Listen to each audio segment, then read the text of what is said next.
When I talk about the Battle of the Bulge, I'm not talking about an event in a boys' locker room or a debate with transgenders. Nope, there was an actual battle in World War II in Belgium and Luxembourg. It was the biggest battle of the entire war. It especially hit Americans hard. 20,000 of our soldiers were killed in that one battle.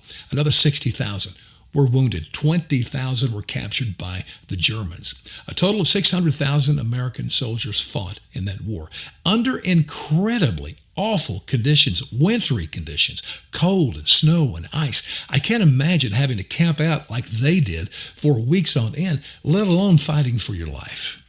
It was dense forests. It was just a tough deal. This was a surprise attack from Germany.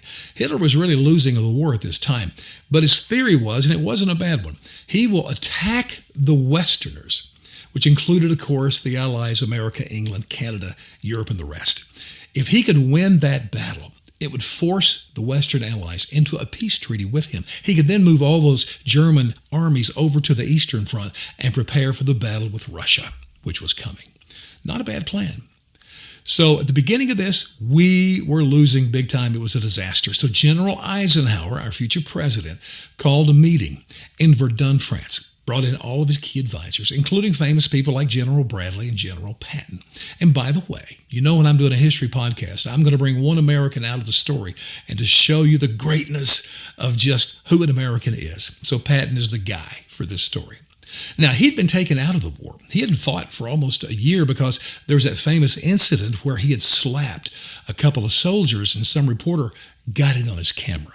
So Eisenhower had removed him from the battlefield, but now they needed him. I love what Patton said to Eisenhower. Quote, "Every time you get attacked, Ike, I have to bail you out." End quote. Eisenhower's like, dude, don't care. How quickly can you get your men in this battle? And of course, Patton said, let me out of your damn office. I will be attacking day after tomorrow. That meeting was on December 19th, and he fulfilled his promise. Now, historians and scholars say that his methods and his plan and what he did on the battlefield was risky, too risky actually, and unwise. But in typical American fashion, with incredible courage, a willingness to sacrifice not just your life, but everything for the sake of your country, they moved against the enemy. Patton and his guys turned the tide of this battle, and we won it by the end of January. It spelled the doom of Hitler. Now, this happened at Christmas time. Think about those conditions of our soldiers so far away from their families. And that's why I want to remind you, as you enjoy the comfort, and peace of your home with your fireplace, your beautiful tree and lights, sharing food and gifts with your family and friends, keep this story and this memory in mind, because it's because of them and so many others in our history that we enjoy the freedoms of this country and also the bounty from this nation like none other in the history of the world. Have a great Christmas.